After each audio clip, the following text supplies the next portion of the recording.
اتخانقت مع حد وبدأت تطلع كلمتين ليهم لازمة أو ملهمش لازمة، خلاص طلعت شوية كده من اللي جواك وقعدت تزعق معاه، لو سمحت لف وارجع تاني. يعني اوعى تقطع العلاقة معاه، ولف وارجع تعامل معاه تاني. ليه بقى؟ لأن اللي مش هتحتاج له وش دلوقتي هتحتاج لقفاه بعدين. انت عارف ليه؟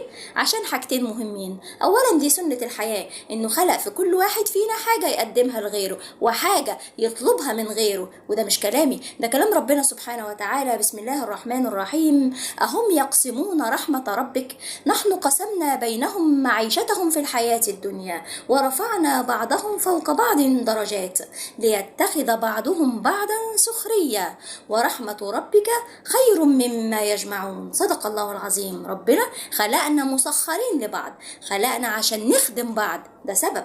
السبب التاني ان حضرتك دلوقتي مش محتاج، هيجي عليك اليوم ان انت هتحتاج فيه. ليه؟ لان الدنيا بتلف. وده برضو مش كلامي، ربنا سبحانه وتعالى قال لنا بسم الله الرحمن الرحيم: إن يمسسكم قرح فقد مس القوم قرح مثله وتلك الأيام نداولها بين الناس. صدق الله العظيم. خد بالك، هتلف الأيام، واللي مش هتحتاج له دلوقتي هتضطر إنك تحتاج له بعدين.